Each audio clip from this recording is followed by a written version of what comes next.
almost like motivational how they're just like walking and like it seems like nothing's stopping. Main reason for the visit today, not only to see the monks, but to see the people and the hope. There's a guy in the prison. I went there to teach mindfulness meditation in prison. He said, Venerable, I want to change my life. But how can I live the life like a Buddha, but I still can live with my wife and my kids? I said, if you want to become a Buddha, you cannot have a wife and a kid with you. Okay? But if you want to live the way as the Buddha lived, you can have your wife and your kids as long as you do one thing for me. When your wife says something, can you not react? Instead of, thank you, honey, I love you. When your kid asks something, when your kid cry or when your kids act up, can you not respond with anger? Instead of, honey, come here, let me show you this, let me tell you this is what you should do, this is what you shouldn't do, with kindness. If you can do that, you are Buddha. Simple, right? So it all depends on what you are expecting in your life. What you really want to do. You have to answer that question for yourself first. And then from there, we move forward with that.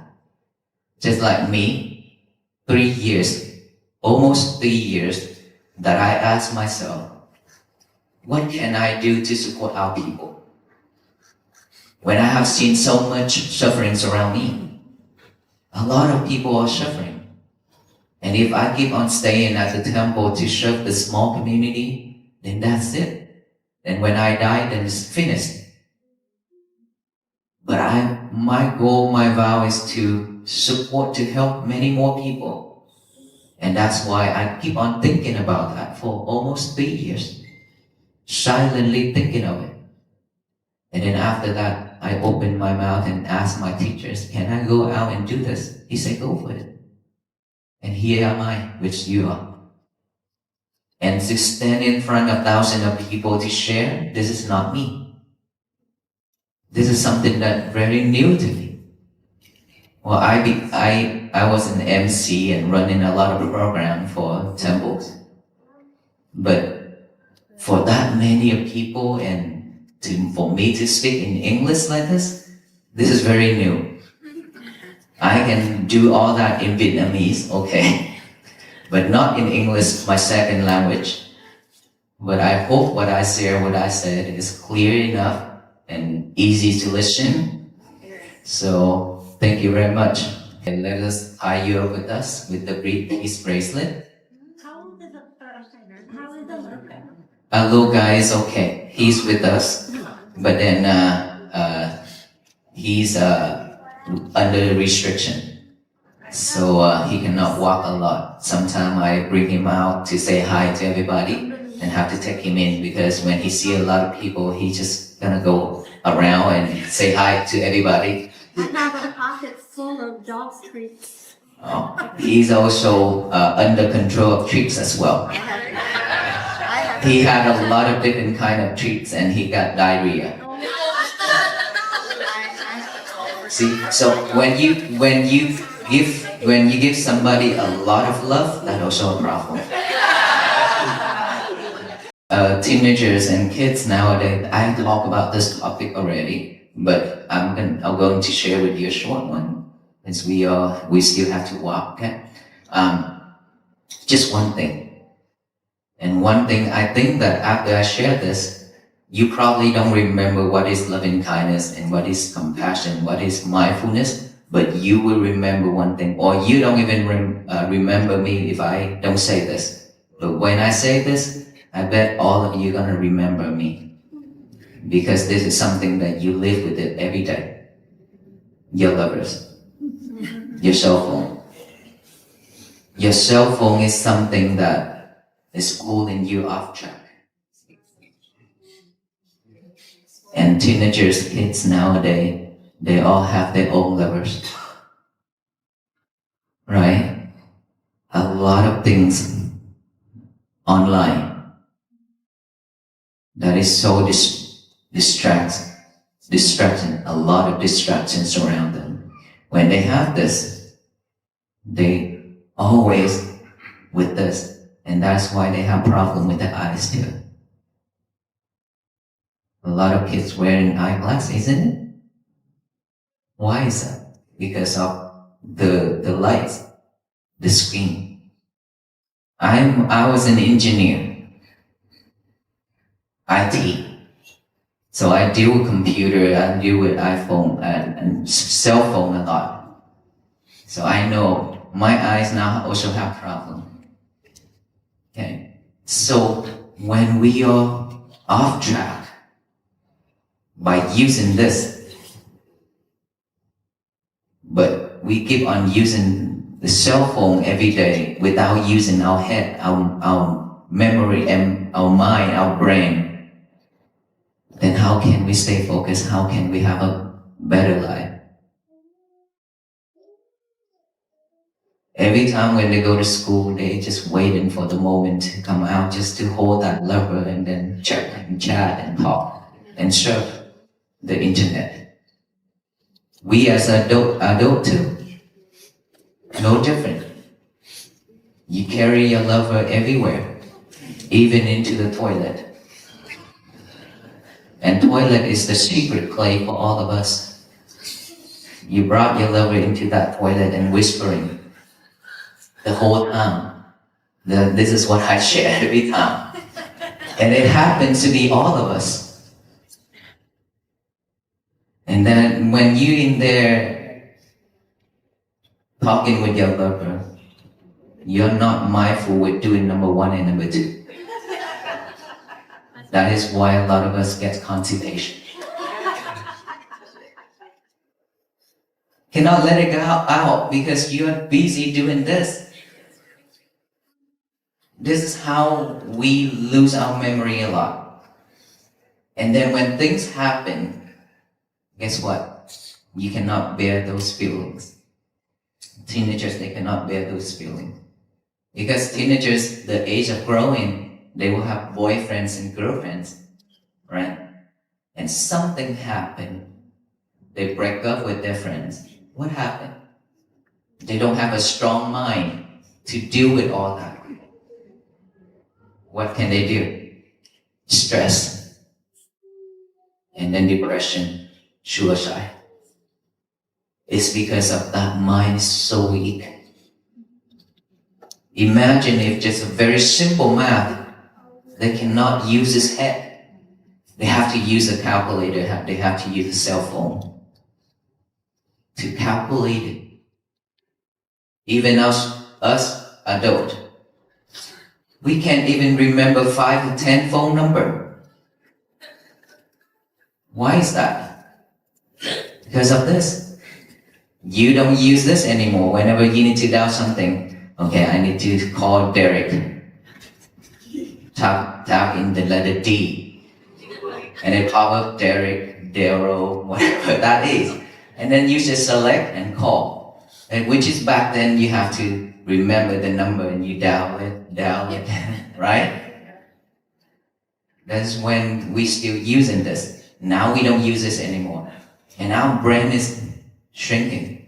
It's shrinking every day. We need to open it up. Let it grow. In order for this to grow, we have to start using this by practicing this to be mindful with it. Otherwise, one day, we will lose all the memories and we just sit there. Have I eaten yet? Can somebody feed me? I haven't eaten anything. Well, I just ate the whole bowl of soup. Oh, we want to go there? Do we want to go there? No, I don't think so. But if we keep doing that to ourselves, then maybe one day we'll be just like that. Just like a robot. So check on that.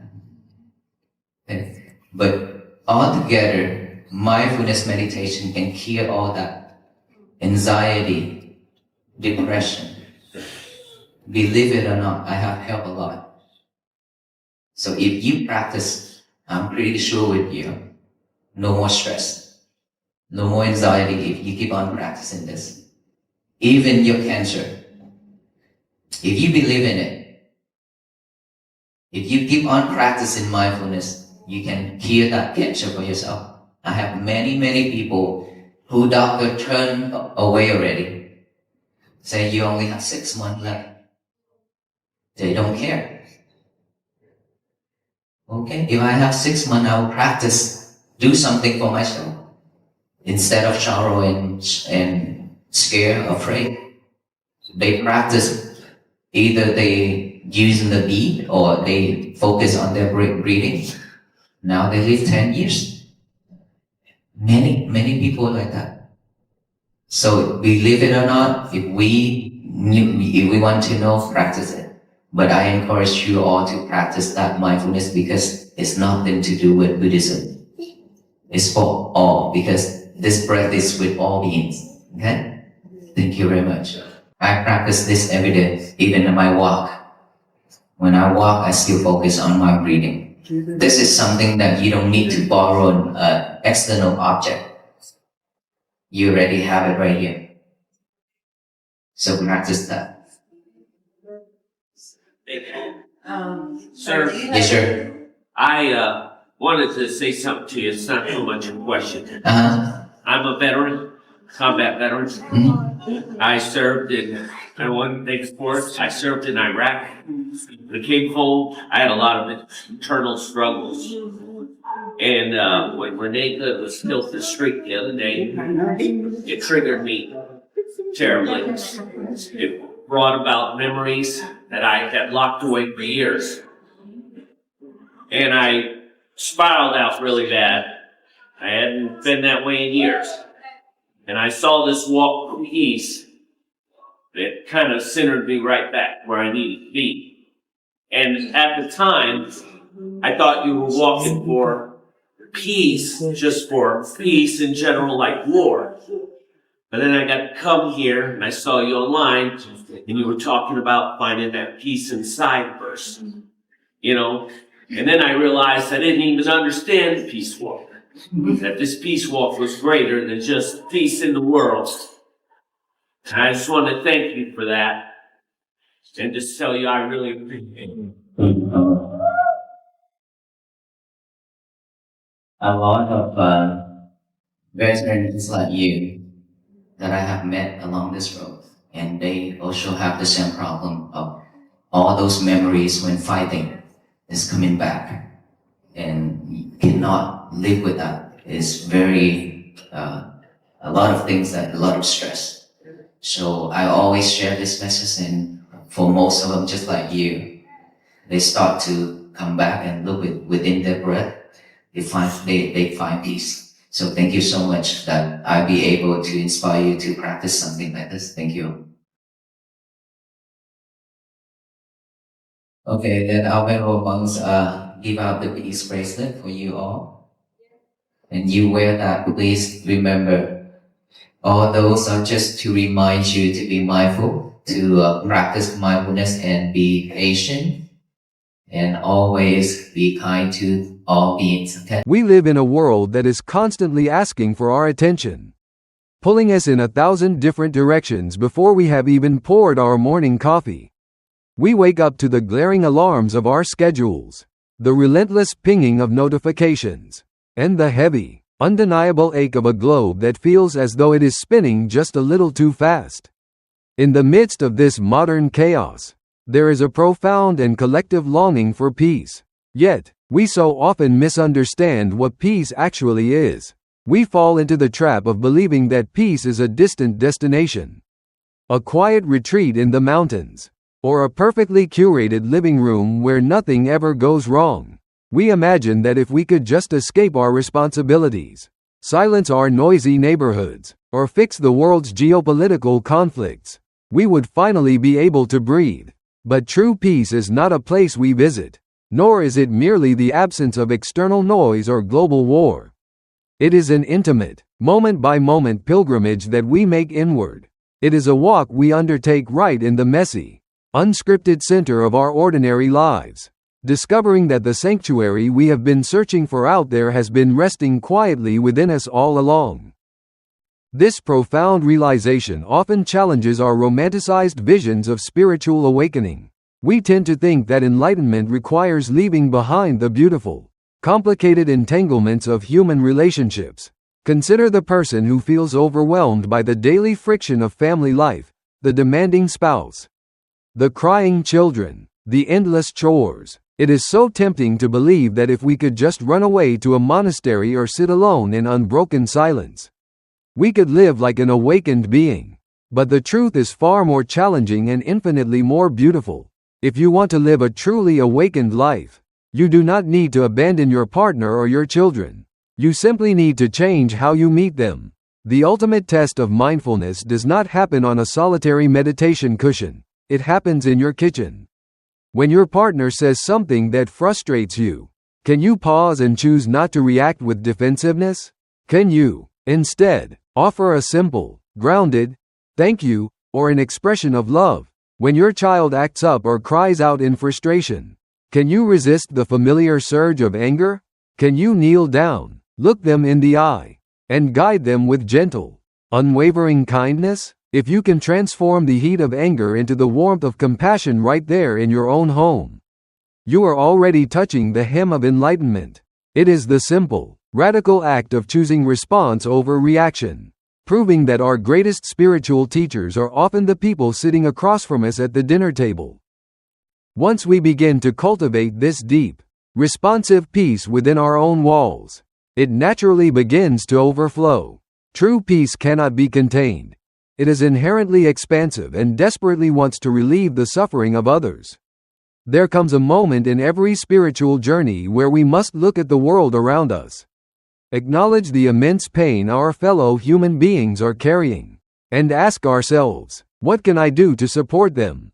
It is easy to stay comfortable. It is easy to remain in a small, familiar community where we feel safe and understood, letting the years quietly slip by.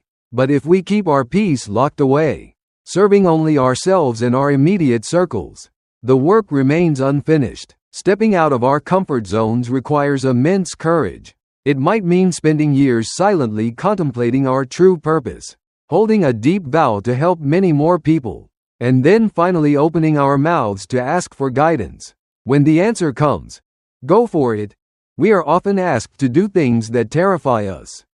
We might find ourselves standing in front of thousands of people, speaking in a language that is not our own, feeling awkward and entirely new to the task. Yet, it is exactly in this vulnerability that our service becomes beautiful. We offer our authentic selves, imperfections and all, trusting that our genuine desire to alleviate suffering will bridge any gap. Our willingness to be uncomfortable for the sake of love is the very mechanism by which the world begins to heal. Yet, as we strive to be present for our families and to serve the wider world, we are constantly thwarted by a quiet, socially acceptable addiction. We have all taken on a demanding, high-maintenance lover that we carry with us everywhere we go, our cell phones. This digital companion pulls us off track countless times a day. We surrender our precious present moments to its glowing screen, seeking distraction from the beautiful, unstructured reality around us. Teenagers and adults alike walk through life with their heads bowed, waiting for any brief pause in their day just to pull out this device, chat, and endlessly scroll. We are so attached to this lover that we even bring it into our most private spaces, whispering to it in the quiet solitude of the restroom. The tragedy is not just that we are wasting time, it is that we are fragmenting our awareness. When we cannot even be mindful of our own basic bodily functions because our attention is trapped in a virtual world, we suffer physical and mental blockages. We lose our ability to let things go, both literally and figuratively. We stop using our memories, outsourcing our minds to our devices so completely that we can no longer recall the phone numbers of our dearest friends. Our world shrinks to the size of a screen, and in the process, our capacity for deep, unstructured joy begins to wither. This chronic state of distraction leaves us dangerously fragile, because we are constantly numbing ourselves with our devices. We lose the mental fortitude required to navigate the inevitable heartbreaks of being human. Our minds become weak when a teenager experiences the crushing blow of a first breakup, or when an adult faces a sudden loss or a stressful day at work. The foundation crumbles. Without a strong, grounded mind to process and bear those heavy feelings, the natural human experience of sadness quickly spirals into overwhelming anxiety and deep depression. We have forgotten how to sit with discomfort. Mindfulness is the gentle, daily weightlifting that rebuilds this emotional resilience. It is the practice of opening up our awareness, putting down the calculator, setting aside the phone, and actually using our minds again. If we do not actively cultivate this presence, we risk sleepwalking through our entire lives, arriving at the end of our days feeling like hollow robots who cannot even remember if we have tasted the soup sitting in front of us. We must wake up, stretch our mental muscles, and reclaim our inherent strength so that we can face life's storms with a steady, unbreakable heart. Fortunately, the medicine for this modern fragility is entirely free, perfectly portable, and requires no external batteries or Wi-Fi connections. It is your breath. Mindful breathing is the universal medicine that has the power to cure the deep-seated anxiety and stress that plague our society. It is a profound misconception that meditation is a religious dogma or an esoteric ritual. It is nothing more than the universal human experience of breathing, available to every single living being. When we turn our attention inward and simply observe the rise and fall of our own chests, we anchor ourselves in the only moment that actually exists, right now. This practice is so powerful that it can transform our relationship with the most terrifying circumstances. Even in the face of a devastating physical diagnosis, where doctors may have offered grim timelines and turned away, mindfulness offers a sanctuary. When people stop living in the terror of the future or the sorrow of the past and instead pour their entire awareness into the simple rhythm of their breathing, miracles of the spirit occur.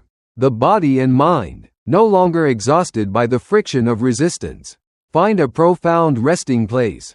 We discover that whether we have 10 minutes or 10 years left on this earth, the quality of our presence can make every single breath a complete, beautiful, and healing lifetime of its own.